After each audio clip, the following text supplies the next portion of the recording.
Mm, las personas que por ahí me estaban escribiendo que estaban ingresando a través de computadores o teléfonos ajenos y que el número que aparecía, que el número, perdón, que el nombre que aparece no es el de ustedes. Esas personitas, por favor, me escriben en el chat del grupo porque la reunión está configurada para que a mí me dé el informe de asistencia. O sea, a mí me da el informe de asistencia de a qué horas entraron, a qué horas salieron, a qué horas volvieron a entrar, quién entró, quién no entró, pero me va a dar el nombre con el que ustedes aparezcan aquí. Entonces, si el nombre que aparece aquí en pantalla no es su nombre, porfa, en el chat de la reunión me deja la anotación. Por ejemplo, yo soy Darío, pero aparezco con el nombre de, qué sé yo, Andrés o María o bueno, en fin, eso, listo, listo. Así me van contando, por favor. Bueno, espero también ya miré que han tenido al menos la introducción con los otros instructores. Mm, Inicialmente tuvimos la intención desde coordinación de separar las fichas, pero por la programación tan apretada de los instructores nos iban a quedar unos horarios pues como muy atravesados.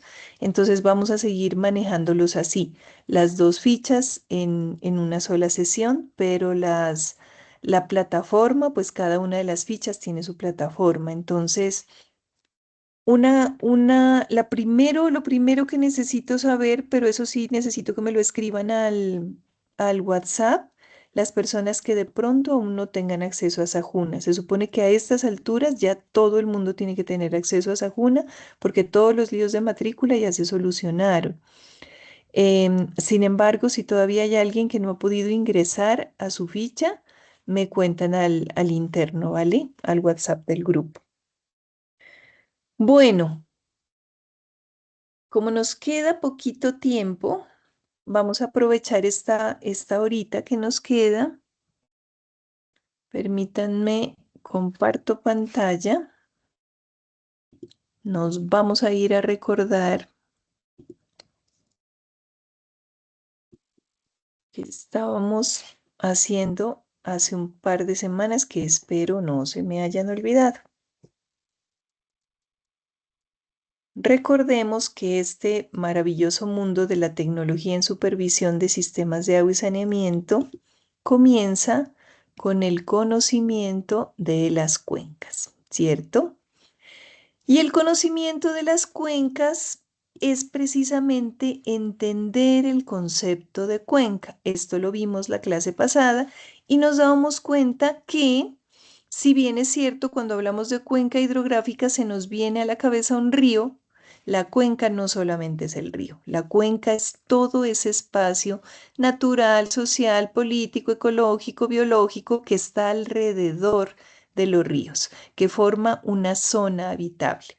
Entonces, todas esas interacciones que tiene el agua con esos contextos sociales, políticos, culturales, bióticos, religiosos, de situaciones económicas, elementos económicos, hacen que esa dinámica poblacional que habita en una cuenca maneje el río de determinada forma, bien sea porque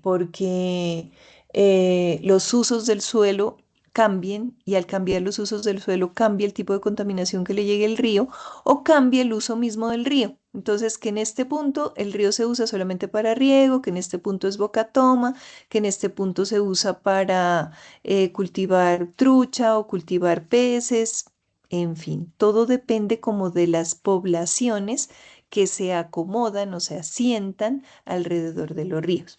Eso fue lo que vimos la clase pasada y pues quedó la tarea, mejor dicho, de la investigación de cuál era el principal río que atravesaba sus regiones y por lo tanto en qué cuencas se encontraban. Habíamos dicho que van a encontrar diferentes denominaciones de macrocuenca, cuenca, microcuenca. A veces los documentos como que no diferencian mucho el término exacto, pero si vamos a hablar de macrocuencas, las que vimos, las cinco que vimos la clase pasada. Entonces, esas cinco se denominan macrocuencas o también se denominan regiones, ¿cómo es que les llaman también? Como regiones hidrográficas, pero son entonces, la cuenca del Magdalena-Cauca, que son los dos ríos más, pues, más grandes que atraviesan nuestro territorio, el Cauca siendo afluente del Magdalena, la macrocuenca del río Orinoco, la macrocuenca del río Amazonas, la macrocuenca Caribe y la macrocuenca Pacífica.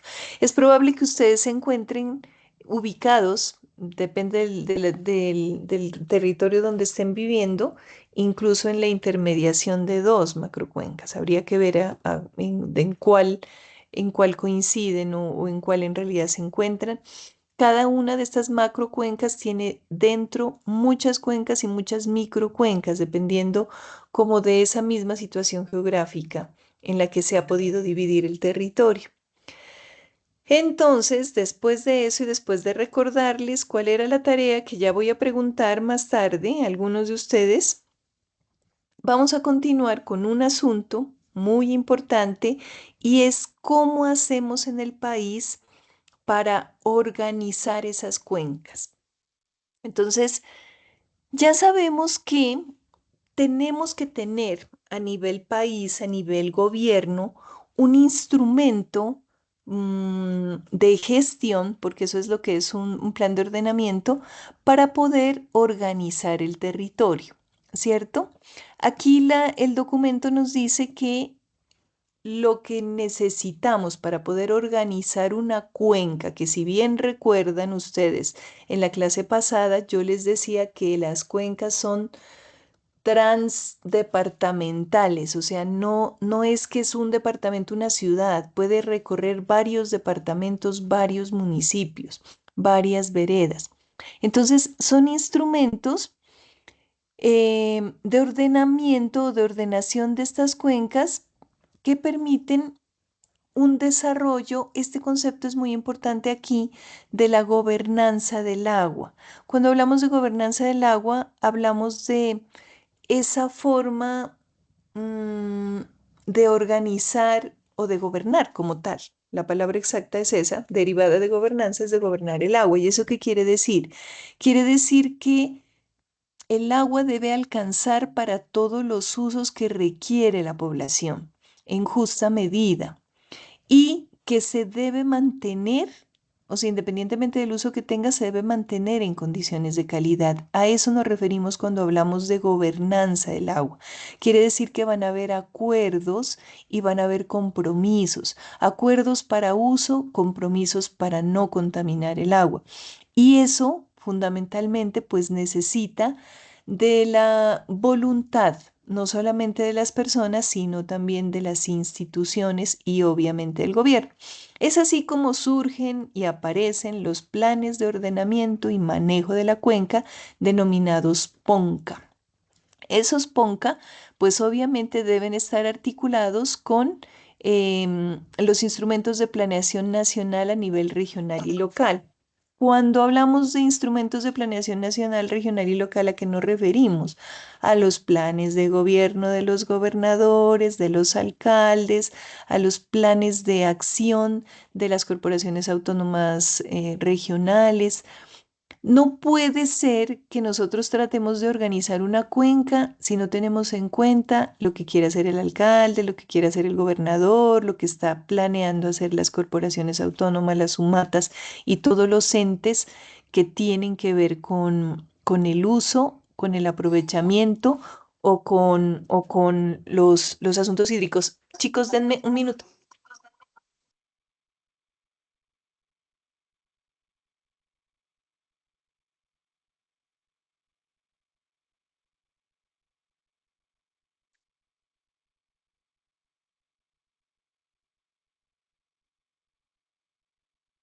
Ya volví.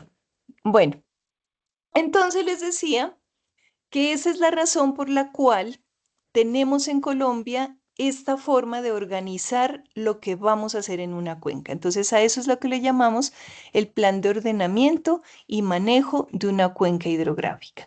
Es una norma de superior jerarquía. ¿Qué quiere decir eso? Quiere decir que independientemente, mejor dicho, que si en el plan de ordenamiento de la cuenca se está estableciendo, por ejemplo, un límite de contaminación, entonces no podría un alcalde, no podría un gobernador, no podría un plan de acción distinto. Ciérrenme los micrófonos, por favor, que me causan interferencia. No podría un plan,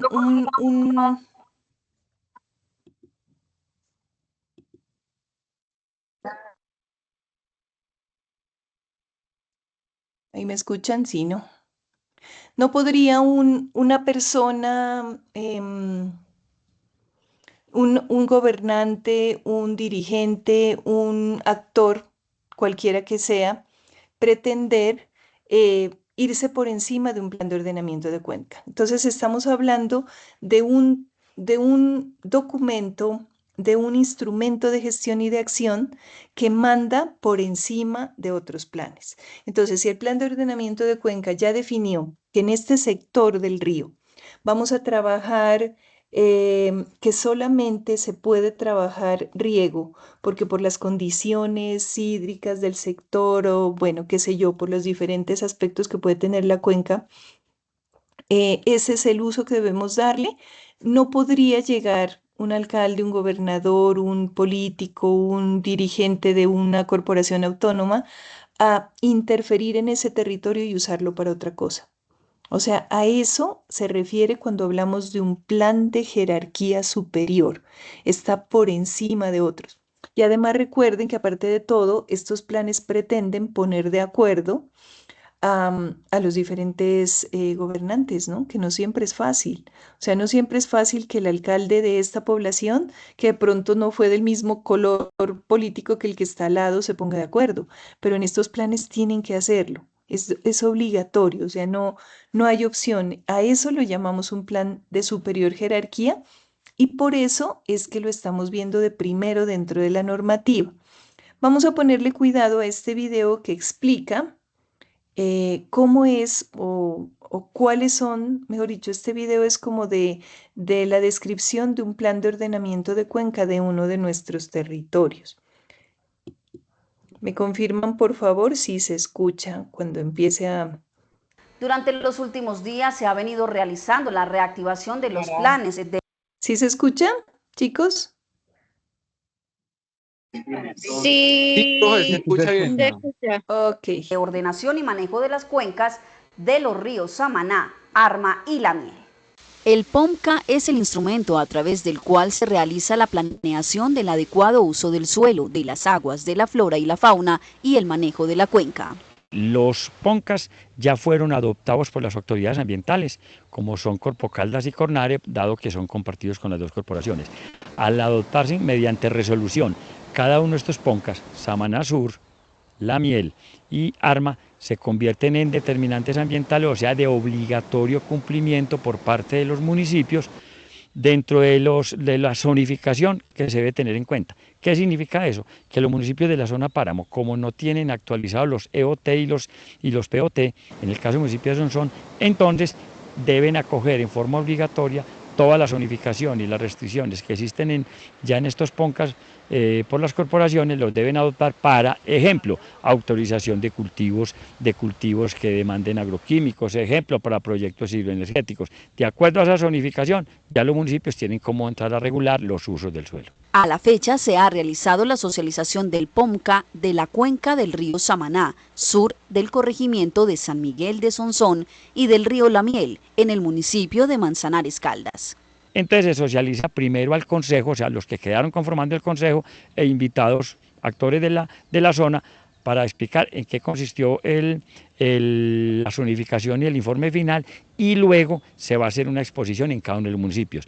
El próximo martes 24 se va a convocar a los 4 alcaldes de la zona Páramo y de la Subdirección de Ordenamiento Territorial de Cornares, se va a exponer aquí en la regional a ellos cuál es la zonificación, o sea, el resultado final, y por ende, qué es lo que tienen que ellos adoptar por obligación como zonificación, resultado de este informe. Por el no cumplimiento de lo establecido en estos planes, las autoridades municipales se pueden ver expuestas a sanciones. Ejemplo, otorguen alguna actividad industrial o agropecuaria o proyectos de índole industrial que estén en zonificación restrictiva por parte del PONCA, ya es violatorio.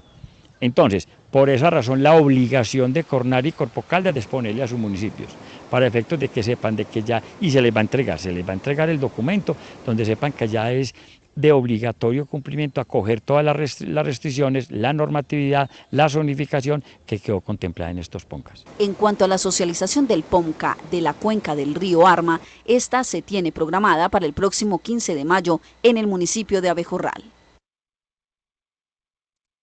Bueno.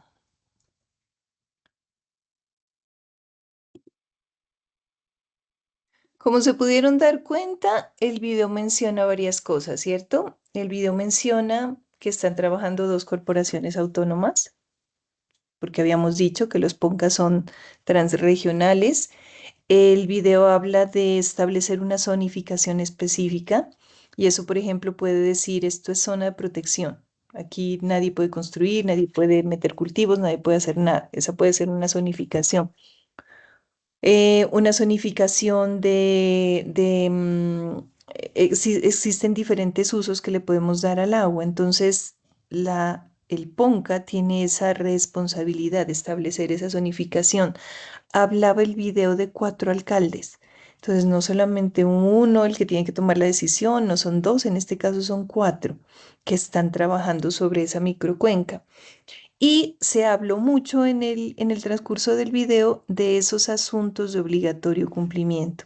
Entonces, lo que les digo, si una zona está ya definida, está claro qué es lo que es lo mejor para el desarrollo de esa fuente hídrica, pues no podría entrar un alcalde a construir allí en una zona de protección un barrio o a dejar poner una industria o a permitir alguna cosa que no esté contemplada.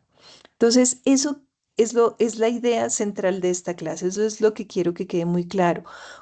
Ya sabemos que es una cuenca, ¿cierto? Ya en la clase pasada le dimos madera a eso y ya sabemos que es una cuenca. Ahora, ¿cómo se organizan las cuencas? Pues se organizan a través de un plan de ordenamiento y manejo de la cuenca que se conocen como POMCAS. O sea, la próxima vez que escuchen la palabra POMCA ya saben ustedes, bueno, así es como se organizan las cuencas. Y un asunto muy interesante que no se les puede olvidar nunca, los PONCAS atraviesan varios territorios. Entonces van a tener que poner de acuerdo a varios alcaldes, a varias corporaciones autónomas, poner de acuerdo, no, poner a obedecer varias normas. Cuéntame, ¿quién está levantando la mano? Melanie.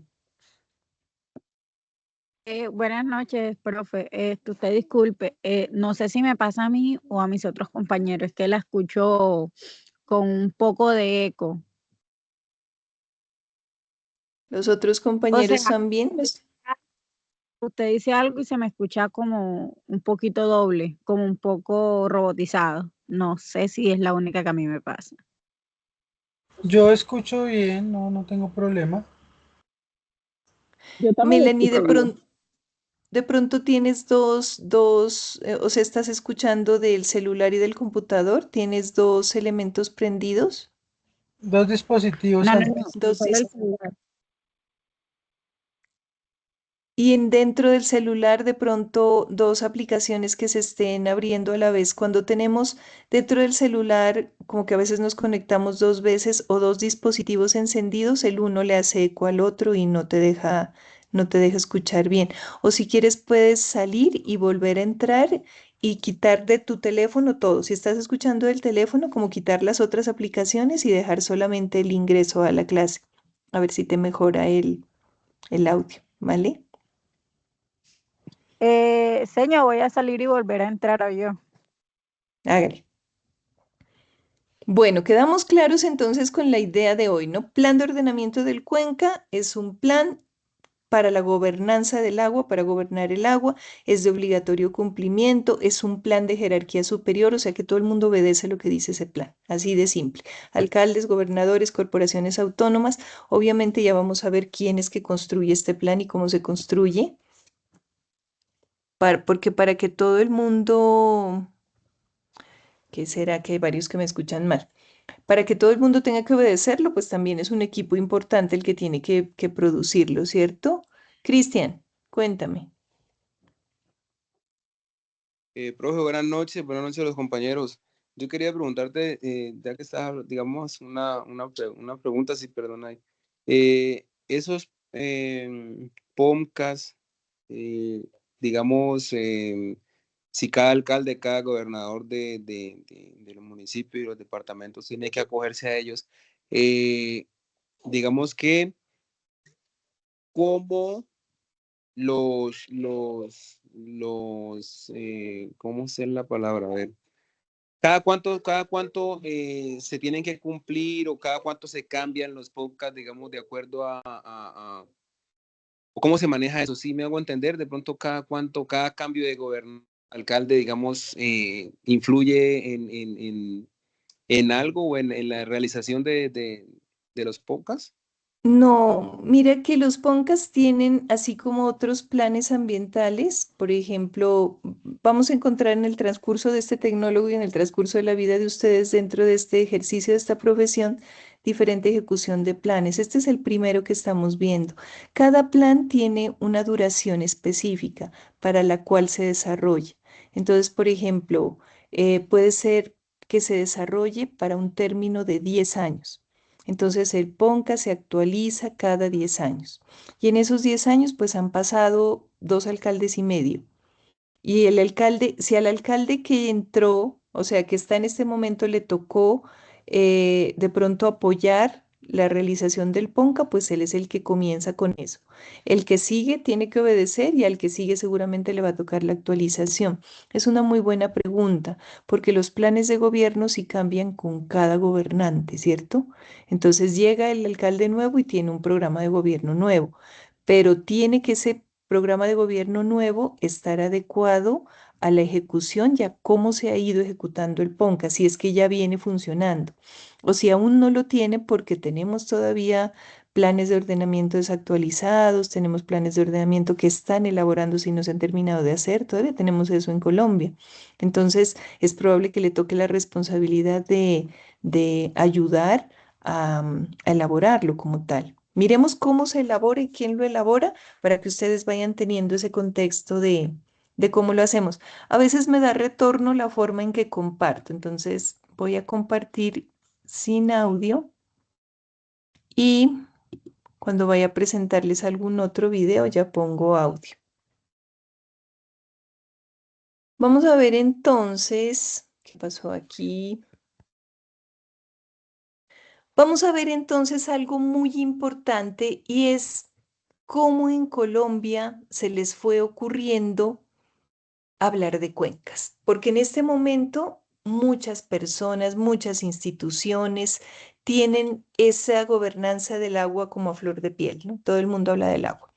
Pero miren que no es un asunto que haya empezado en nuestro país como de una manera muy rápida. Antes de los años 70, ustedes están muy chiquitos, ninguno de ustedes había nacido antes de los años 70, creo que ni yo.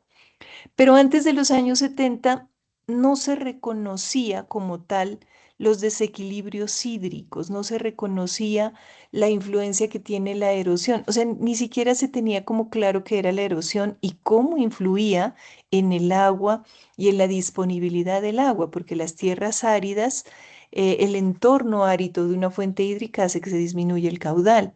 Entonces, en esa época como que no se hablaba de eso.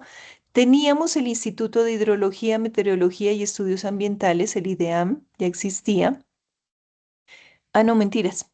El instituto en su guía técnica científica para la ordenación y manejo de cuencas hidrográficas en Colombia habla, no, sí, el IDEAM ya existía, habla de prácticas de reforestación que se empezaron a introducir antes de los años 70. O sea, Era una época en la que, para empezar, el agua se consideraba un recurso renovable. Yo les decía, creo que la clase pasada a ustedes, que espero no se esté diciendo todavía eso en el colegio, ni se lo hayan dicho a ustedes, ni le estén diciendo eso a sus hijos, pero el agua ya no es un recurso renovable. Antes se consideraba el agua como algo infinito, que nunca se iba a acabar, que nunca iba a pasar nada con eso. Entonces, pues no se consideraban las condiciones que podían afectar el agua. Y en algún momento a nuestros gobernantes y a nuestro ministerio se le ocurrió la fabulosa idea de reforestar. Dijeron, bueno, sí, como que la erosión está afectando, pongámosle un poquito de caso a eso, reforestemos, pero les dio por reforestar con eucaliptos y con pinos. Los que tienen alguna formación en agronomía saben que el eucalipto y en ambiental, el eucalipto y el pino son árboles muy altos, muy robustos, que utilizan grandísimas cantidades de agua para sobrevivir. Entonces, no son los mejores árboles para cultivar las cuencas. Las cuencas se regeneran, las cuencas se reforestan con árboles del sector, o sea, usted no puede introducir especies. Los mismos árboles que encuentra ahí son los que tiene que cuidar para que ellos se reproduzcan. No se debe hacer con otras especies invasoras y más encima si son eucaliptos y pinos. ¿Qué fue lo que pasó? Pues que los caudales, la cantidad de agua que venía en los ríos se empezó a disminuir. Entonces después fue que se dieron cuenta de la embarradota que hicieron. Eso pasó antes de los años 70. Eso pasó antes de los años 70. También les mencionaba yo la clase pasada que aparte del eucalipto y el pino, les dio por reforestar con unas coníferas como el retamo espinoso que se seca tanto en verano que cualquier cosita que pase enciende chispa. Entonces fue, mejor dicho, fue la embarradota. Antes de los años 70, hagan de cuenta que no existe historia respecto al agua, porque lo que hay sería mejor que no hubiera existido o que nos olvidáramos de ello, porque fue una embarrada tenaz que hicieron y se hizo desde el ministerio, se hizo desde la Agencia de Protección Ambiental. Entonces, pónganse a ver la embarradota tan grande. Entre 1970 y 1990 nace en Colombia el INDERENA. El INDERENA era el Instituto Nacional de los Recursos Naturales Renovables y el Ambiente. Para esa época también el agua seguía siendo un recurso natural renovable y del ambiente. Entonces ahí se comenzaron al menos a considerar qué eran las cuencas. O sea, se empezó a dimensionar las cuencas como ese territorio al lado de los ríos, no solamente como el río. Y se expide el Código Nacional de los Recursos Naturales Renovables y de Protección del Medio Ambiente, que comienza como a planificar o como a meterse en el cuento de decir, bueno, ¿qué vamos a hacer con el agua? ¿Qué vamos a hacer con ese territorio que está al lado del agua? Entonces, digamos que entre el 70 y el 90 se empezó a considerar como el entorno al lado de los ríos. Y a darse cuenta que lo que está al lado de los ríos afecta a los ríos. Y si se afecta a los ríos, se afecta la disponibilidad de agua. Y si se afecta la disponibilidad de agua o se contamina, pues el perjudicado va a ser el ser humano, va a ser la población. Pero miren que ya estamos hablando de 1990 y apenas vamos ahí. Entre 1990 y 1994 pasa algo muy importante en Colombia. ¿Qué es eso tan importante? La Constitución de 1991. La Constitución de 1991 le da un vuelco a la política en el país. O sea, este es el momento en que no solamente se reconoce que existe un ambiente que hay que cuidar, sino que también se reconoce que existimos las mujeres y que podemos votar, que existen las comunidades indígenas, que existen las comunidades afro, ¿no? Porque antes era otro asunto este país. Por eso es tan importante este periodo entre 1990 y 1994. Entonces aparece la ley 99 del 93. Esa ley la vamos a seguir mencionando de aquí en adelante y casi que para todo, porque es como el paraguas, es la sombrilla, es la mamá de las leyes ambientales, en la que prácticamente se describe todo lo que se debe considerar a nivel ambiental. Obviamente, con todas las resoluciones, leyes y decretos que han salido después, se ha ido perfeccionando. Pero digamos que la ley 99 del 93 fue un muy buen inicio. Además que en esa época se crea el Ministerio de Medio Ambiente, ya como un organismo rector de gestión, o sea, como el encargado, como cualquier ministerio, como el encargado de gestionar el medio ambiente y los recursos naturales renovables. Hasta ese momento todavía se decía que eran renovables.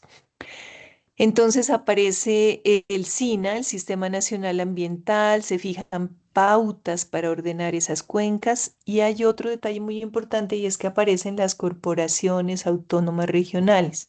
Muchos la conocerán como las CAR de sus departamentos. Entonces, eh, Corporación Autónoma del Quindío, obviamente el Quindío, Corpo Caldas, Cornare, Corpo Nariño, CBC en el Valle, Corpo Cauca, corporaciones autónomas. Como su nombre lo indica, las corporaciones son autónomas. Este es el momento en que todavía tienen la potestad de generar lineamientos especiales para sus problemáticas específicas. Este es el momento en el país donde tenemos corporaciones autónomas más exigentes en unas regiones que en otras, más corruptas en unas regiones que en otras, pero digamos que tienen cierta autonomía, como su nombre lo indica. Pero bueno, aparecieron y aparecieron con la intención de hacer no solamente gestión, sino también de cobrar impuestos, de cobrar multas y de trabajar por conservar esas fuentes hídricas, entre otras cosas, ¿no? Entonces, miren esa etapa entre el 90 y el 94, lo importante que fue. Entre el 94 entre 1994 y el 2002, hay una característica importante en este periodo y es que se realza mucho en nuestro país los temas de biodiversidad o de diversidad biológica. Entonces, ahí es donde se dan cuenta que nuestro país es el más biodiverso en aves, que es el segundo más biodiverso en anfibios y reptiles, me parece que es después de Brasil. Bueno, ahí es donde empiezan a reconocer toda esa riqueza natural que tiene nuestro país y obviamente eso permea el asunto de la gobernanza del agua. ¿Por qué? Porque en las cuencas también habitan los animales, las personas, los árboles y toda esa biodiversidad influye en cómo se comportan las fuentes hídricas. Entonces, eso es como la parte más importante de este periodo. Se promueve o se empiezan a generar la formulación de planes, programas de conservación biológica y por lo tanto también del agua. Y en el 2002, con el decreto 1729, aparece el asunto de la ordenación de las cuencas. Entonces, ahí es donde empezamos a hablar ya como tal de la gobernanza del agua y cómo ordenar esa cuenca hidrográfica. Entre el 2002 y el 2010, el Ministerio de Ambiente, Vivienda y Desarrollo Territorial, que hoy se conoce como Ministerio de Medio Ambiente y Desarrollo Sostenible, mejor dicho, el Ministerio de Medio Ambiente lo que ha tenido es nombres, chicos. Los que están más jovencitos ya lo conocerán como Ministerio de Ambiente y Desarrollo Sostenible, pero hemos pasado por diferentes nombres. Su función siempre es la misma, solo que a veces le ponen otras funciones, como que le quedan grandes, se las quitan y se las vuelven a poner. Pero entre el 2002 y el 2010, em, este ministerio que hoy conocemos como Ministerio de Ambiente y Desarrollo Sostenible expide una política nacional para la gestión integral del recurso hídrico. Ya aquí tenemos que explicar qué es una política nacional, porque conocemos leyes, ¿no? Y ya dijimos que la ley 99 del 93 es la mamá de las leyes ambientales, ya dijimos que es la sombrilla, es la ley. La ley es de obligatorio cumplimiento, la ley es una rectora, la ley es la que obliga, la ley es la que sanciona, la ley es la que regula las conductas. Entonces, ¿para qué sirven las políticas nacionales?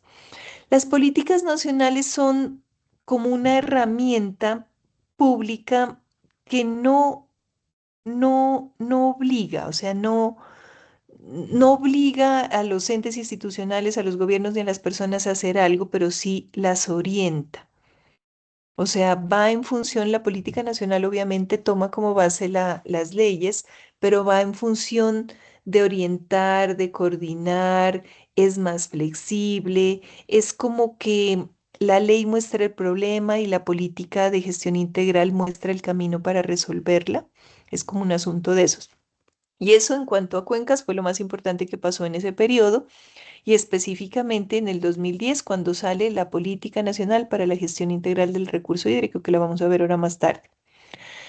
¿Por qué? Porque en este momento ya se considera esa cuenca como una unidad de gestión integral.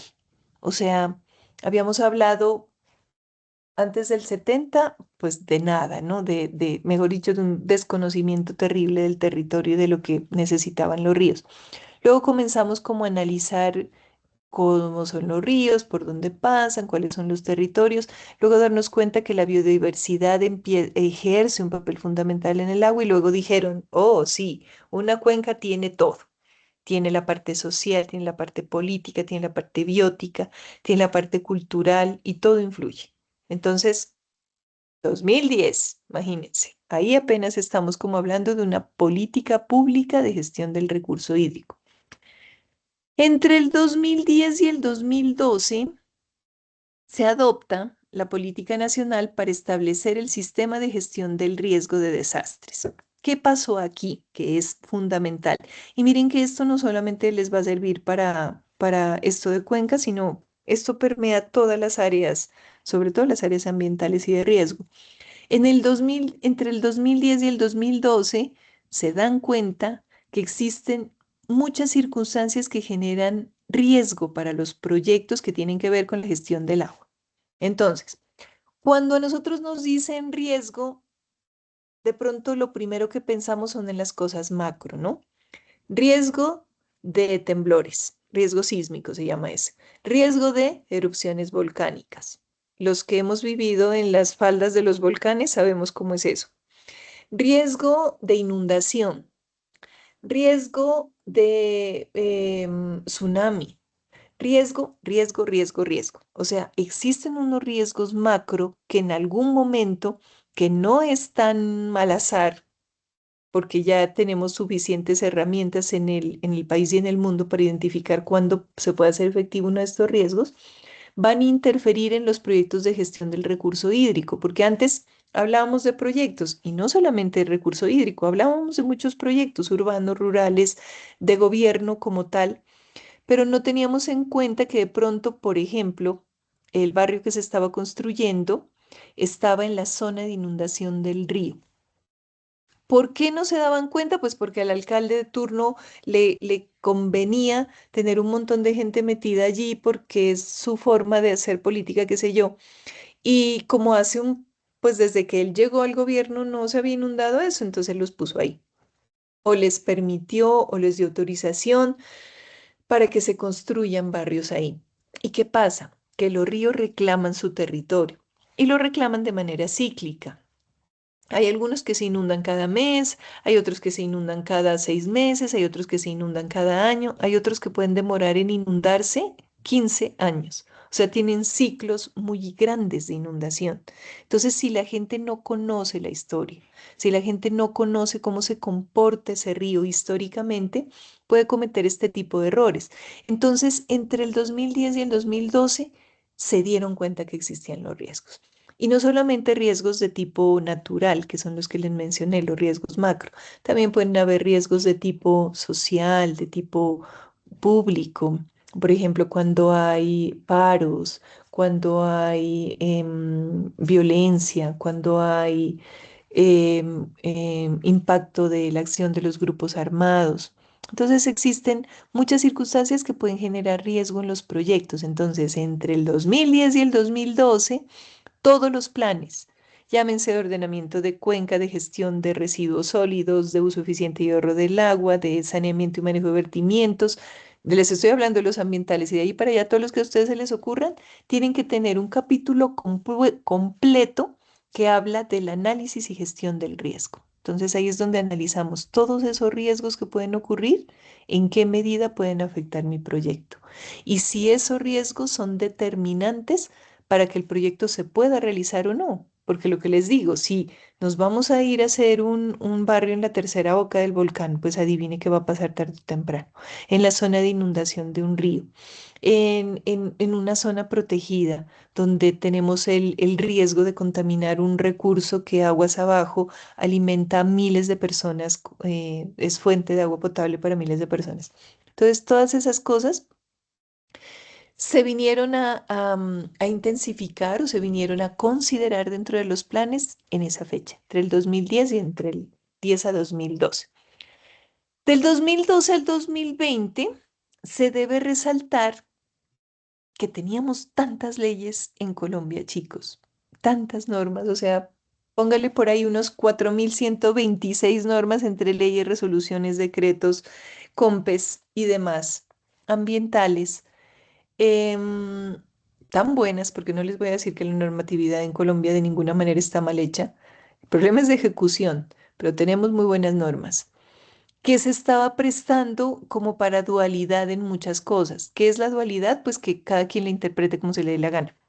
Entonces, entre el 2012 y el 2020 pasa algo muy importante y es que se genera un decreto único reglamentario ambiental. Antes del 2015 teníamos normas indistintas para todo en diferentes áreas. En el 2015 se genera el Decreto Único Reglamentario 1076 que compila todas las disposiciones del sector ambiental. Se determinan las instancias de coordinación, de planeación, de ordenamiento. Mejor dicho, en ese decreto único se compila todo. Ahí eso, obviamente, pues entre el 2015 y el 2026 han pasado años y han surgido normas, actualizaciones, y nuevas, porque ha tenido el país nuevas necesidades. Pero en ese decreto es donde prácticamente vamos a encontrar en este momento la compilación de toda la normativa ambiental del país. Bueno, obviamente después del 2015, pues han habido modificaciones interesantes, se han creado consejos ambientales regionales de las microcuencas que se llaman CARMAC, y en fin. Ahora, ¿qué ha pasado además después de eso entre el 2020 y el 2026? Entre el 2020 y el 2026 se ha pasado algo interesante. Por un lado, pues se ha tratado de fortalecer lo que ya viene funcionando, ¿cierto? Hay cosas que se implementaron, hay cosas que se hicieron, que se redactaron. Me voy a ver la hora porque yo me voy emocionando y los tengo aquí hasta la 1 de la mañana.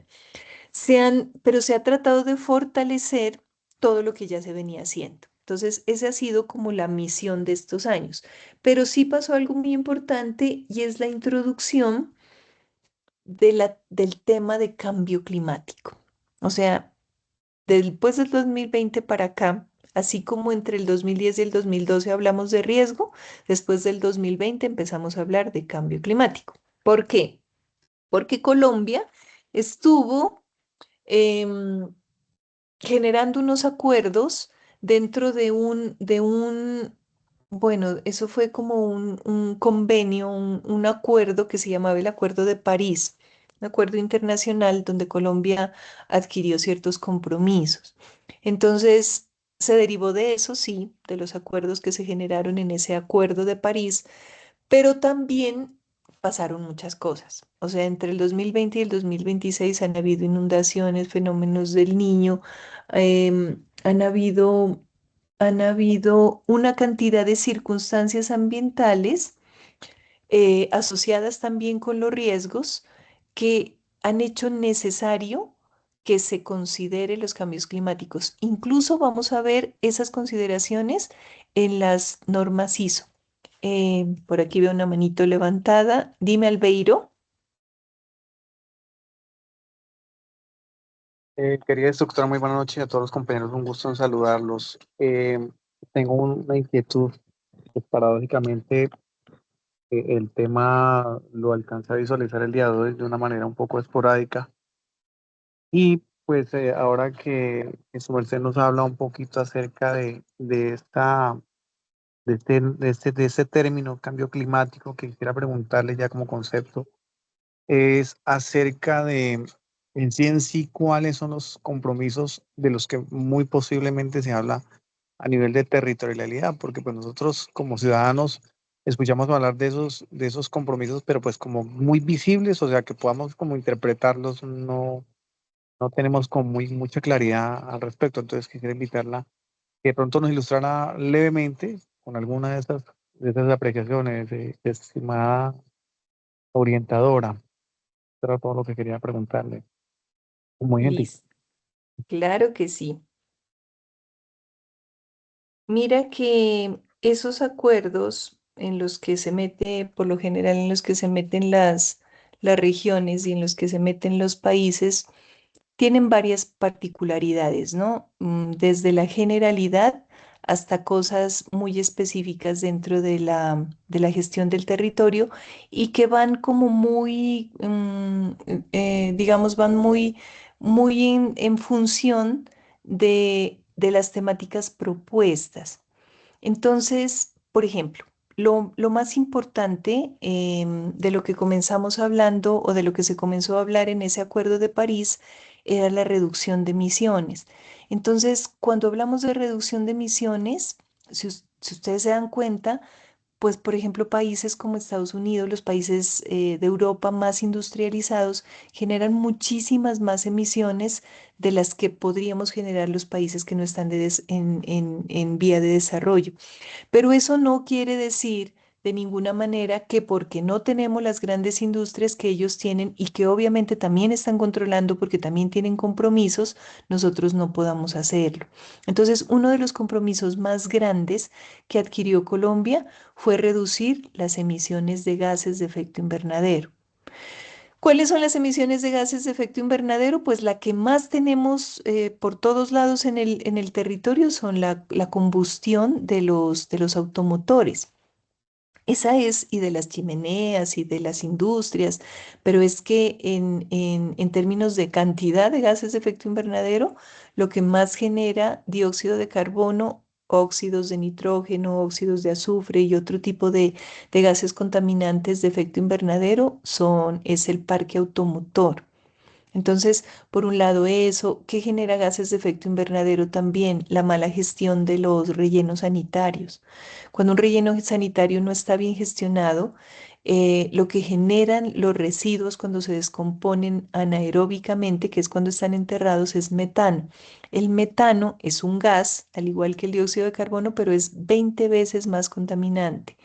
Entonces, por allí se pueden generar muchísimos gases de efecto invernadero que así seamos un país en desarrollo, tenemos la obligación de reducirlos. Entonces, les contaba lo de Estados Unidos y Europa, porque muchas veces me dicen, ay, profe, pero es que mire, Estados Unidos y Europa cómo contaminan, nosotros tenemos menos industria, pero también contaminamos y contaminamos bastante. Entonces, todas estas políticas que de pronto ustedes han escuchado últimamente de la transición energética, de esta experiencia que estamos viviendo con los autos eléctricos, que yo sí quiero esperar a ver cómo qué pasa con eso, ¿cierto? Porque todavía me da cierta angustia la cantidad de baterías de cómo va a ser ese manejo de baterías, porque también es un residuo bastante contaminante, pero pues es parte de la estrategia. Entonces, la transición energética a usar cada vez menos esos residuos fósiles, depender menos del petróleo, de incentivar a las comunidades para que se muevan más en bicicleta, de las patinetas eléctricas que vemos en las ciudades. He visto por ahí uno que otro Tesla también en varias ciudades del país. Em, por otro lado, otro de los asuntos que, si bien es cierto, no es reducción de la contaminación, pero sí es para hacer que la contaminación no se propague, son los árboles, ¿no? Entonces sabemos que los árboles captan el dióxido de carbono porque es uno de los elementos que ellos usan para procesar dentro de la fotosíntesis. Entonces, controlar la deforestación, reforestar, cuidar las zonas de los bosques. Existen unas estrategias que se llaman bonos de carbono, se llaman exactamente. Son estrategias donde a las comunidades prácticamente se les paga por mantener los bosques y se les paga por hectárea. Entonces, usted como comunidad se dedica a cuidar estas miles de hectáreas de bosque y el gobierno le paga por ello. No siempre el gobierno nacional. A veces esos recursos se consiguen con gobiernos internacionales, pero se les paga para que dejen quieto eso y no lo deforesten.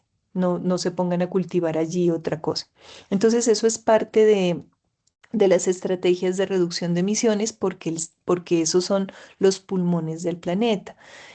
También hay estrategias para cambiar, por ejemplo, las estrategias agrícolas para usar fungicidas, pesticidas menos contaminantes con el medio ambiente, porque obviamente de esos gases que emanan los pesticidas y los fungicidas también se generan gases de efecto invernadero. Nosotros conocemos como el principal el dióxido de carbono, pero hay muchos otros que causan, como les mencionaba, el metano, mucho más daño. Entonces, esas son como a grandes rasgos, tendríamos que más adelante, por allá viene adelante en el tecnólogo que hablamos de educación ambiental, tomamos estos acuerdos, estas cumbres que se han hecho en el país, porque en eso se basa los indicadores de desarrollo de los gobiernos que luego se tienen que enseñar a la gente a través de la educación ambiental. Pero prácticamente es eso. Me olvidé quién me preguntó. ¿Era Arley? Era Albeiro. Albeiro, espero Albeiro, haber gracias. respondido tu pregunta porque básicamente pues se enfoca en eso, en eso es con lo que Colombia se ha comprometido para, para hacerle frente al cambio climático y básicamente al menos el plan de gobierno pues de este gobierno era la transición energética y de los gobiernos anteriores también, solo que en diferentes como perspectivas, pero ese es el asunto con el cambio climático. Yo les tengo por aquí, porque sé que la normativa a veces no siempre es tan divertida, pero les voy a pasar al grupo,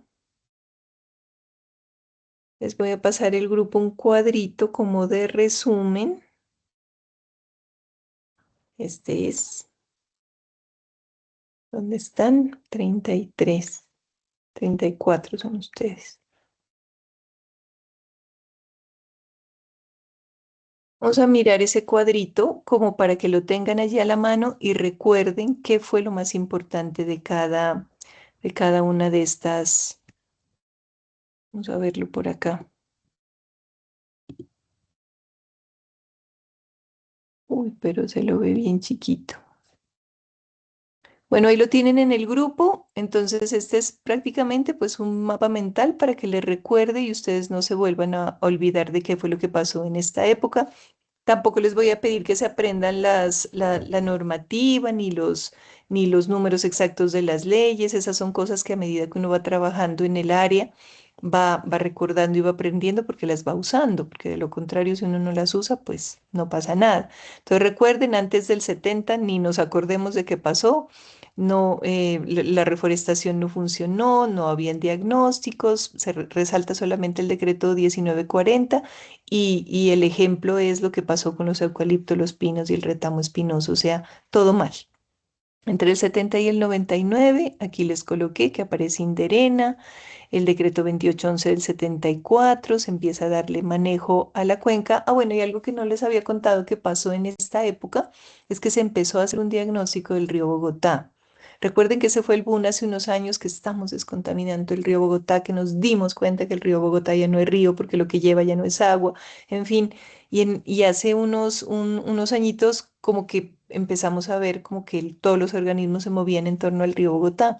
Pero miren que desde esa época, entre el 70 y el 90 ya se había hecho un diagnóstico.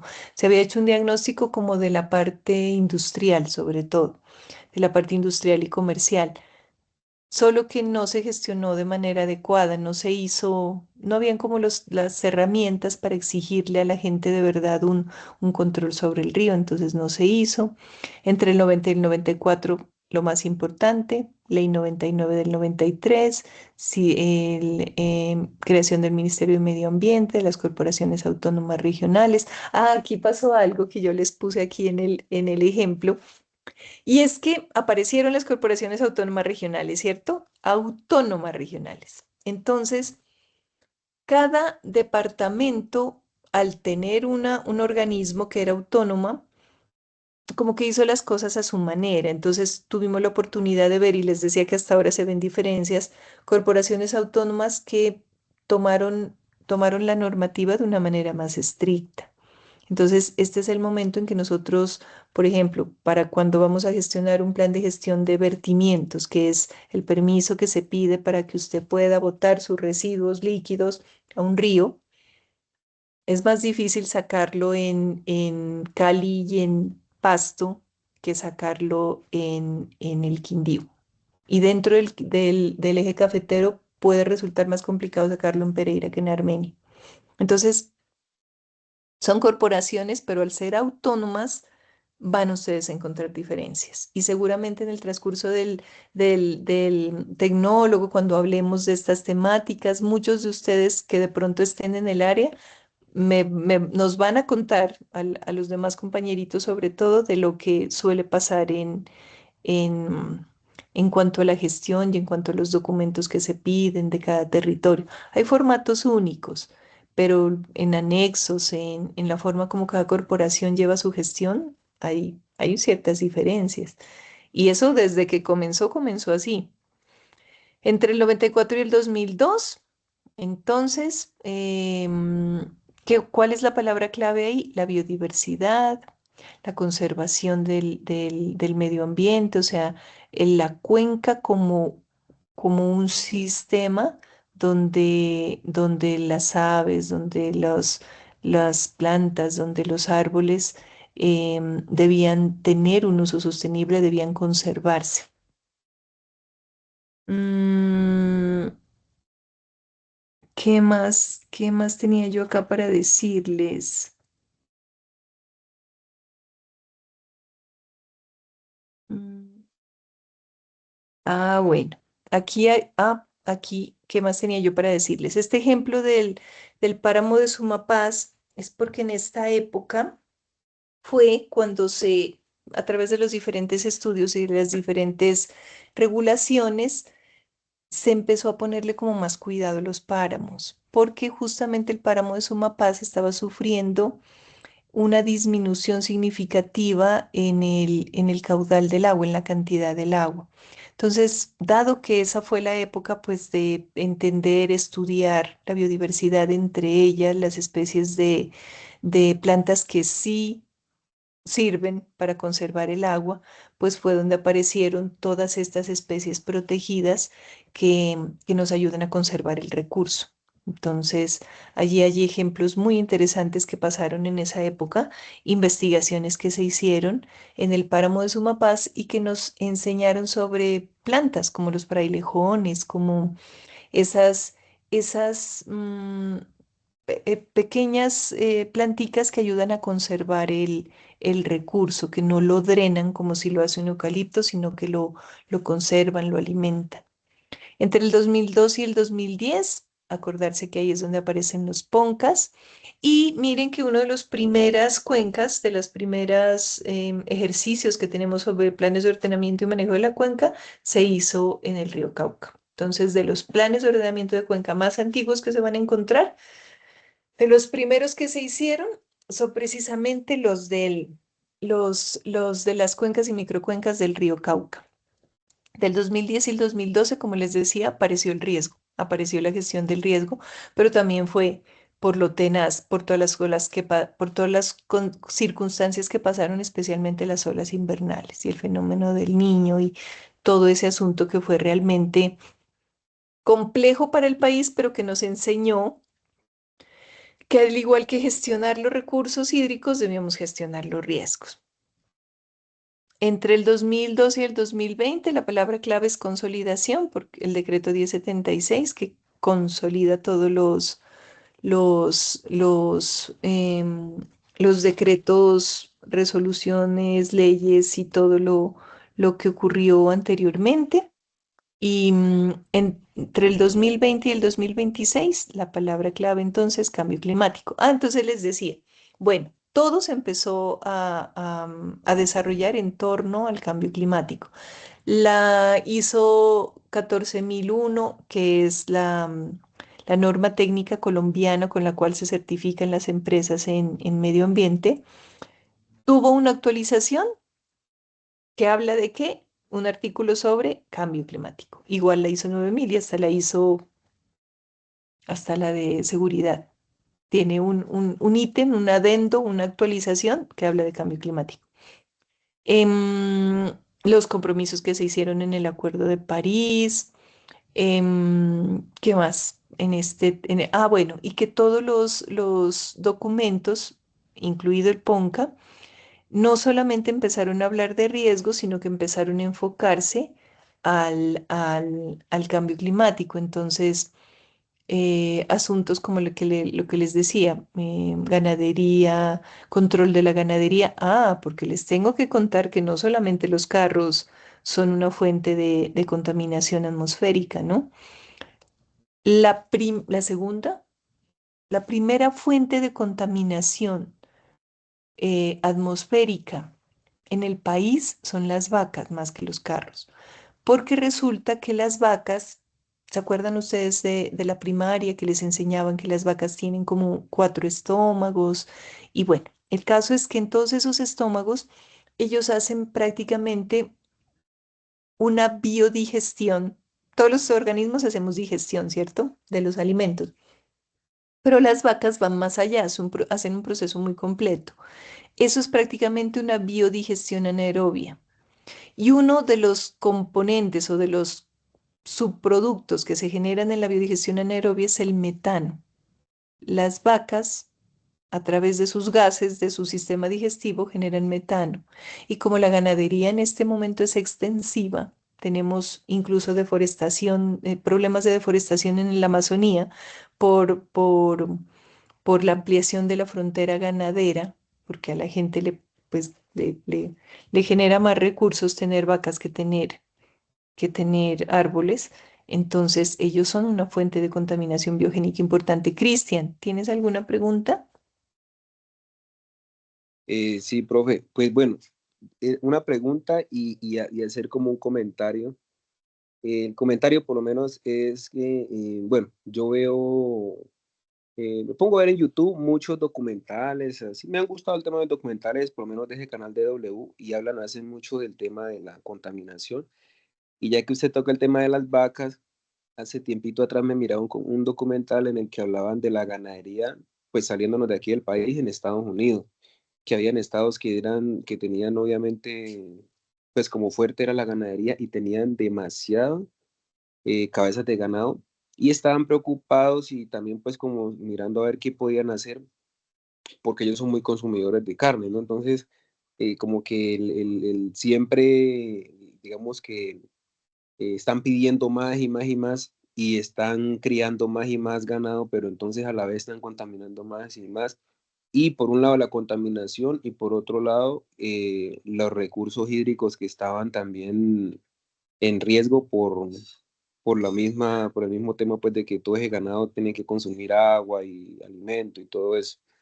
Entonces sí, me parece chévere el tema de los documentales porque siempre le enseñan a uno bastante. Entonces no sé, de pronto a los compañeros que están escuchando que también eh, puedan verse ese tipo de documentales y aprender un poquito más del tema. Y lo otro, profe, quería hacerte la pregunta es, digamos, devolviéndome un poquito cuando usted habla de lo del Acuerdo de París, yo quería preguntar, digamos, en ese tipo de acuerdos, todos los países participantes o los que estén allí, digamos que tienen que cumplir las mismas leyes o lo mismo que establezcan allí, Obviamente de pronto a diferente escala, ¿no? Porque pues digamos comparando Colombia con otros países más desarrollados, pues obviamente aquí la contaminación en parte puede ser un poquito menor, pero tienen que sí o sí como centrarse al cumplimiento de,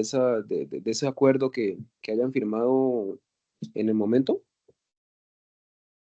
Pues mira que lo que tú dices es muy cierto. O sea, cada país se compromete dependiendo de sus circunstancias específicas.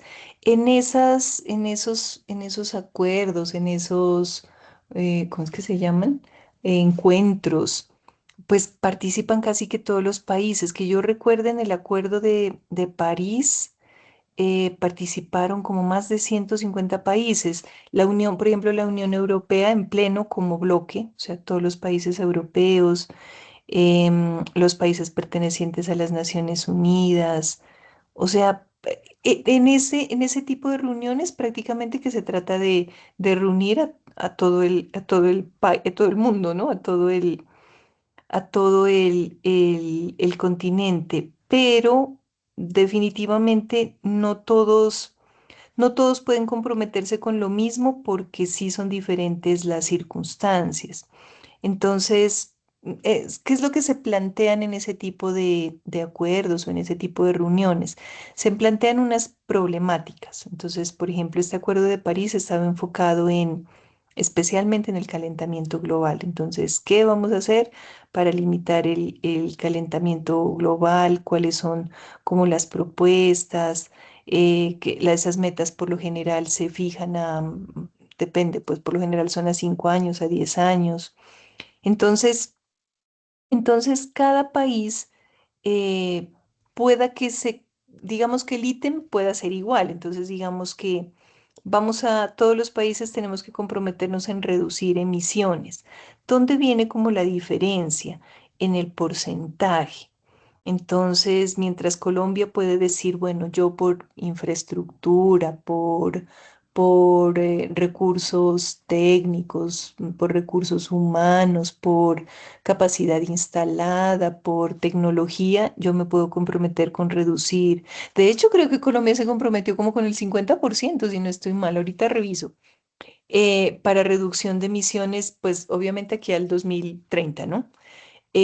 Pero Estados Unidos se supone pues que se espera que Estados Unidos y la India, sobre todo que es otro de los países más contaminantes, se comprometan con porcentajes más altos. No todo el tiempo conseguimos grandes compromisos de Estados Unidos, no todo el tiempo. Desafortunadamente, pues Estados Unidos es un país bastante inmerso en el consumismo, donde, bueno, otra cosa que empezamos a calcular, no desde este año, sino desde la década anterior, fue las huellas de carbono y la huella hídrica de la que tú estabas hablando. ¿Qué es la huella hídrica? Es la cantidad de agua que se usa para producir algo que consumimos, pero que no solamente es como decir, ay, no, es que yo voy a comprar una prenda de ropa y es prelavada, entonces se consumió agua en el prelavado. No. O sea, es todo el agua que se consume desde la concepción misma del producto. Entonces, que estoy comiendo una arepa de choclo desde que se plantó el choclo, cuántas veces se lo riega, cuánta agua se usa en el procesamiento, que para la post cosecha, que para la producción de la arepa, que el agua todo. Y eso se le hace cuenta y eso es la huella hídrica. O sea que cada uno de los productos, podemos consultarlo en internet, tiene una cantidad de agua que se usó en su producción. Eso por un lado es la huella hídrica y por otro lado está la huella de carbono, que es como todo. Bueno, la huella del carbono es un poquito más compleja, ya tendremos la oportunidad de estudiarla más a fondo, pero es como pasar todo lo que nosotros podemos llegar a utilizar para un evento, para un asunto o para un producto en términos de emisiones de gases. Entonces, digamos que usted tiene un evento, nos da por hacer esta práctica que vamos a hacer aquí en Armenia y le vamos a calcular la huella de carbono. Entonces, ¿cuál es la huella de carbono del evento? Tenemos que ponernos a pensar en que cada uno de ustedes va a coger un transporte para llegar a Armenia. Algunos cogerán bus, otros se vendrán en moto, otros vendrán en avión, otros vendrán en, qué sé yo, en algún medio de transporte. Cada uno de los automotores tiene un equivalente, de acuerdo al motor y de acuerdo al año y de acuerdo al tipo de auto, de emisiones de gases. De la misma manera, los residuos que se generen en el evento, o sea, se contabiliza absolutamente todo para poder identificar cuál es la verdad, la huella, cuál es la verdad como la deuda que tenemos con el planeta con cada cosa que hacemos. En esas comparaciones de huellas de carbono con países como Estados Unidos, prácticamente la huella de carbono de un colombiano común viene siendo la 10ª parte de la huella de carbono de un norteamericano por las costumbres que ellos tienen, por el consumismo desmedido, porque allá las cosas no se reutilizan, porque todo se bota, porque es más fácil comprar algo nuevo que, que reparar lo que tienes, porque casi que a la gente no le gusta, por ejemplo, los celulares. Después del año que empiezan como medio a fallar, se botan porque les sale a ellos, a nosotros que nos sale caro comprarlos acá, pero a ellos les sale más barato cambiarlos. Entonces, todos esos residuos que se generan y se generan y se generan. Entonces, desafortunadamente, no siempre el compromiso es proporcional al daño. Desafortunadamente no siempre lo conseguimos. Pero pues, aunque sea en teoría, a veces dentro de esos acuerdos encontramos compromisos proporcionales, digámoslos así, acuerdos que deberían ser que pretenden ser, porque sí he visto muchos que lo son, muy aterrizados en cuanto a lo que puede hacer el país, ¿no? No todos tienen la misma capacidad, no todos tienen la misma fuerza, ni económica, ni política para contribuir. Entonces uno esperaría que si hacen bien lo que tienen que hacer los países industrializados, pues se mejore el ambiente, ¿no? Se mejore el medio ambiente en la fracción atmosférica, porque igual las corrientes de aire pues atraviesan todo el mundo, ellas no respetan fronteras, no es que me contaminó Estados Unidos y yo ya me quedo, no. Ahora Estados Unidos le está echando el ojo a la Amazonía colombiana, brasilera y peruana. O sea, ellos hablan de nuestra Amazonía cuando les enseñan a sus niños las cátedras ambientales. O sea, porque se dan cuenta que es en otros países donde tenemos pulmones que ellos ya han deforestado. Que están en ello, sí. Más compromiso, mucho más compromiso veo en los países europeos, mucho más compromiso con la gestión de basuras, con la reforestación, hasta con la recuperación de las colmenas de abejas para fertilizar, para ya no hacerlo de manera industrial, sino que vuelvan a ser las abejas las que polinicen y generen la producción. En Europa hay mucho más compromiso. Bueno, hablando de países como Suiza, como España, como Portugal, tenemos otro asunto interesante con China, ¿no? China tiene una problemática con sus leyes, con su normativa. Ahí hay muy poca normativa ambiental, chicos. Ni ambiental, ni social, ni de calidad. No todos los productos chinos son malos, no quiero decir eso. No todo lo que venga de China es malo. En China también se producen muchas cosas buenas y muy buenas. Pero también se producen muchas cosas desechables, porque la cultura ya también es de desecho. O sea, de pronto uno va a comprar unos zapatos y espera como comprarse unos zapaticos que le duren, ¿cierto? Pero no siempre en China es así. En China a veces se compran zapatos para un día o para una semana, porque la gente está de viaje y necesita zapatos para esa semana y los deja botando, por eso son tan baratos. Entonces se generan muchísimos desperdicios. Me imagino que ya han escuchado ustedes muchas veces de las circunstancias en que la gente trabaja ya, que no se respetan ni salarios, ni horarios, ni dignidad humana, ni las, ni las edades de las personas. O sea, es que llega a ser impactante porque hay muchos niños, muchas personas que empiezan a trabajar cuando son todavía muy niños. Entonces, la regulación social en China, pailas. La regulación ambiental, mucho menos. Entonces, la gestión de los residuos y de calidad es complejo. La calidad también es complejo. Entonces, a veces compramos muchos productos chinos porque la propaganda dice que son buenos o porque son expertos en copiarnos las marcas. Entonces uno dice, quiero esta marca y la voy a comprar en China porque es más barata. Y no estoy hablando de carteras y zapatos, sino de, por ejemplo, productos cosméticos. Las chicas que nos gustan los cosméticos. Y ahí es donde hay un problema bárbaro porque en la industria cosmética hay mucha contaminación que puede dañar la piel. Por ejemplo, para las chicas y para los chicos que me imagino tienen sus novias o parejas que seguramente usarán, por ejemplo, los labiales de alta duración, que se los ponen en la mañana y no se los quitan y no se salen con nada. ¿Cómo se fija un pigmento de un labial a la piel? Con plomo. ¿Qué es el plomo? Un metal bioacumulable que entra en su piel, ahí se acumula y se queda y puede producir cáncer. De ahí para allá, ni les cuento la cantidad de químicos que pueden tener esos cosméticos y esas sustancias. Entonces, quisiera decirles que todos los países asumen los mismos compromisos. Sí hay unas pautas, digamos así. Cada acuerdo, cada convenio, cada una de esas reuniones tiene como una agenda, digámoslo así, tiene como unos ítems. Entonces, cada país se compromete en la medida de sus posibilidades y otros no tanto, pero al menos sirve para establecer metas, para hacer gestión. Han salido cosas buenas y que al menos nuestro país se compromete, que nosotros podamos poner nuestro granito de arena en el asunto, pues de verdad que sirve. Tengo por acá preguntas.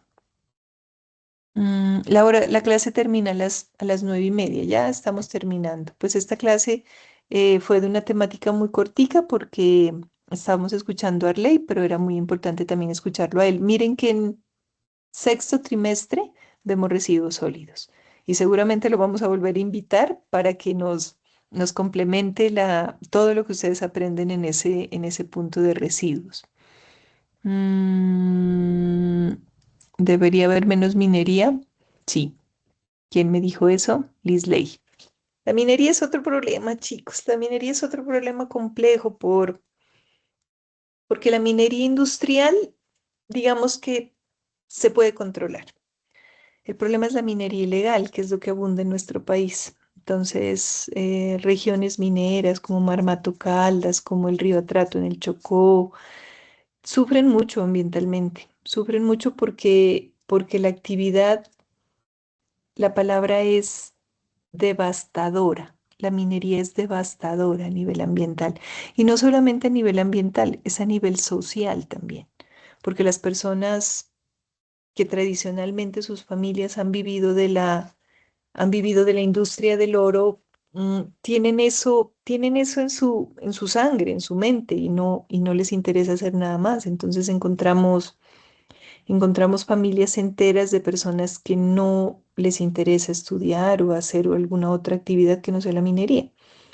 Y la minería es devastadora, desde la deforestación de los árboles para armar las cuevas, pasando por la dinamita que se usa para volar la tierra y que salgan las rocas, por la cantidad de agua que se usa en los molinos para triturarlas, en lavar el oro, por el arsénico, por el mercurio, que veíamos la clase pasada, ese ejemplo de Minamata en China. Es devastador. La ganadería representa entre un 14 y un 15% de las emisiones globales y de emisiones de metano, que es 20 veces más contaminante que el dióxido de carbono. ¿En esos acuerdos hablan también de la minería o no? En este de París, no, en este de París no, pero sí hay otros acuerdos donde se ha tocado la temática y de hecho de ese tipo de acuerdos es que salió la bonita idea de cambiar el mercurio por el cianuro, que como les digo, yo ya no sé qué sea peor, pero al menos digamos que no hay un efecto tan adverso comprobado del cianuro como si lo hay del mercurio. El cianuro mata, es un veneno sumamente potente, chicos. Tenemos En salud ocupacional, en las industrias mineras, vemos muchísimas personas que mueren porque no se lavaron las manos, o sea, se olvidaron, había un vaso que alguien lo tocó que estaba con cianuro, otro lo manipuló, no se lavó, o sea, con nada, o sea, el cianuro es un veneno muy potente, pero pues el mercurio ya vieron los tipos de enfermedades que puede pasar. Entonces, ahí sí estoy de acuerdo, la minería es bárbara, eso es devastador. Luego llegó Trump y dijo que el cambio climático no existe. Sí, señor. Y que es un invento de los... Sí, señor. Desafortunadamente eso fue lo que dijo Trump. Pude ver que se grabó la clase del profe Arley. ¿Se puede acceder a este recurso? Sí. Yo no fui la que organizó la reunión, pero ya le pido a Leslie que baje la grabación para ponérselas en el chat. Miren que la clase pasada que yo grabé, creo que tuvo un error y algunos de ustedes que sí vieron la clase, porque vi que otros no, no quedó completa. Entonces ya se las puse completa y ya la subí a una de las plataformas. Ya subí el link, pero ahorita se los vuelvo a pasar, el de la clase pasada y el de esta, apenas se genere al chat del grupo y ya les paso el de Arley también. Arley, miren qué bonito, porque Arley es un compañero de ustedes de otra ficha. Todavía no es instructor, pero espero que muchos de ustedes, al igual que Arley, se conviertan en instructores, porque eso es lo que pretendemos con esta formación, que ustedes no solamente aprendan nuevas habilidades, sino que fortalezcan las que tienen. Y como se dieron cuenta, Arley tiene otras formaciones, pero es muy bonito ver el crecimiento en cuanto a dominio de los temas, en cuanto a manejo de los grupos, en cuanto a como la forma de expresarse. Entonces, por eso le decía yo a Arley que para mí es un orgullo que él sea uno de los aprendices míos de este tecnólogo, y así como Arley, y así como en estas dos fichas que tengo aquí reunidas, hay muchas personas valiosas, o sea, cada uno de ustedes puede llegar donde quiera. Por eso aprovechen esta formación y todo lo que los profes venimos a contarle, además de lo que ustedes ya pueden leer allí en los documentos. Bueno, dice, ¿qué más? Así como se habla de la agricultura renovable, también se habla de la ganadería renovable y la eficacia de cada una. Sí, señor, son temas importantes definitivamente. Bueno, como ya se me hicieron las 9:30 y después de las 9:30 se me duermen mis aprendices, vamos a mirar, péguenle ustedes una miradita a lo que sigue. La próxima clase vamos a explicar en qué consisten estos planes de ordenamiento de cuenca para que cuando ustedes analicen los suyos se puedan ubicar en dónde leer y qué leer. Y aquí hay dos documentos muy importantes. Este anexo, que es la Guía Técnico-Científica para la Ordenación de las Cuencas. ¿Qué es esto? Como el paso a paso de cómo hacer un PONCA. Eso es básicamente. Y la otra no descarga. Este link está malo, pero entonces ustedes lo pueden buscar como Política Nacional para la Gestión del Recurso Hídrico, así tal cual.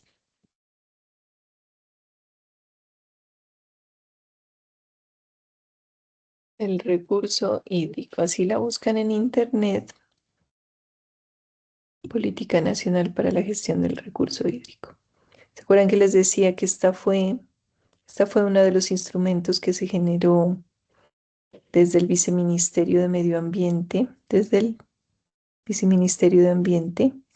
Y nos cuenta, entonces, ¿se acuerdan que les decía que esto no obliga, pero orienta, que no sanciona, pero que ayuda a coordinar, que muestra cómo resolver los problemas? Entonces, esta es nuestra famosa política pública de gestión. Ese es el asunto. Colombia definitivamente pues no sufre de falta de normas, como les decía, sino que tiene exceso de problemas y además del exceso de problemas tiene exceso de corrupción. Ese es el lío que tenemos. Pero para eso nos estamos formando, para ser más los que hacemos las cosas bien. Entonces, chicos, ¿qué hicimos hoy? Hablamos un poquito de leyes, de la historia de la normativa en cuencas en Colombia. Hablamos de lo que son los PONCAS, pero entonces ustedes para la próxima clase, péguenle una miradita a cómo se hace un PONCA y a estos documentos. Y los comentamos la próxima clase. ¿Alguna otra inquietud? ¿Cómo hago para obtener las grabaciones de las inducciones? Si de pronto entraste al chat tarde, se embolataron, pero entonces ya les actualizo. Pero no se vayan a confundir. ¿O saben qué mejor? Se las voy a colocar se las voy a colocar en Sajuna, ¿les parece? Para no llenar el chat y que luego se confundan de cuál es la última clase. Les voy a poner solamente el link de la clase de Arley, de la conferencia que nos dio Arley y de mi clase en el grupo. Y lo demás se lo voy a subir a Sajuna, pero entonces sí les voy a mostrar dónde. Yo ya estaba por aquí modificando una de las plataformas. Permítanme, les muestro. A ver si no me sacó. Sí, me sacó. Yo estoy modificando aquí. Ay, esta no es mi clave, chicos. Miren que Google nunca le guarda a uno la clave de Sajuna y para acordarse,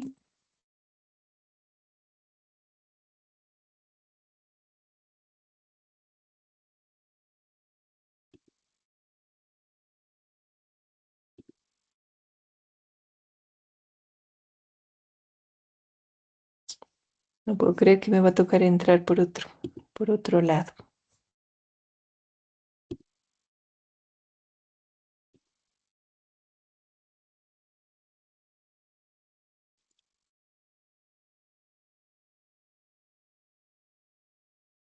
Así es Sajuna, así le gusta a Sajuna mamarle gallo a uno. Bueno, ahora sí, creo que estaba trabajando, ya lo voy a actualizar, esto ya se los actualizo para las dos fichas, pero por aquí comencé a hacerlo en esta. Entonces, acuérdense que estamos trabajando la fase 1 diagnóstico. ¿Cierto? Pero aquí abajo les va a aparecer un icono que dice sesiones en línea. Entonces, si lo abren allí, yo les voy a organizar como carpetas, sino que esta plataforma no deja como meter las cosas en la carpeta. Entonces, esta carpetica, hagan de cuenta que es un icono de un título, mejor dicho. Entonces, aquí les voy a organizar primer trimestre, porque así vamos a tener 8. Y aquí en este otro título van a estar las grabaciones mías. Entonces, grabación de la competencia técnica con Olga Lucía. La que tuvimos en abril 9, miren que ya la subí para la ficha 990, todavía no se la subo a la otra, pero ya lo hago. ¿Dónde quedó? Ah, miren, está aquí. Pues como no hemos podido todavía hacer las sesiones en Sajuna, entonces aquí está, ustedes copian aquí, se van a YouTube o lo ponen directamente en Google y ahí les aparece la grabación de la clase del 9 de abril. Ven, ahí estoy yo, hable y hable y hable. Entonces, aquí está, lo de la clase pasada ya está en plataforma. Asimismo, les voy a colocar como todas las sesiones. Entonces, en la parte que dice sesiones en línea, les voy a poner las de inducción, o sea, les abriré otra carpeta anterior a la mía que diga grabaciones de inducción y ahí encuentran las grabaciones de inducción. Las grabaciones mías van a estar así, van a estar con la fecha y con la temática, por lo general les pongo yo. Aquí les voy a subir la de hoy y ya. Y les voy a pedir a los otros instructores que algunos apenas les dieron acceso a Sajuna, entonces están y son instructores con mucha experiencia en el SENA, pero son instructores presenciales.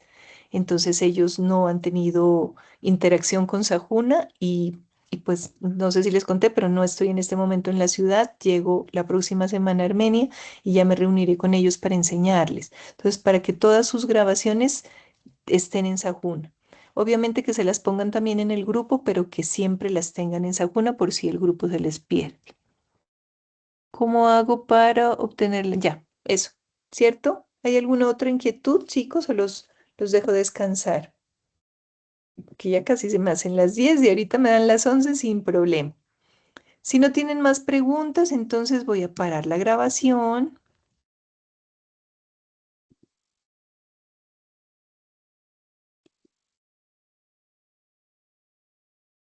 Listo.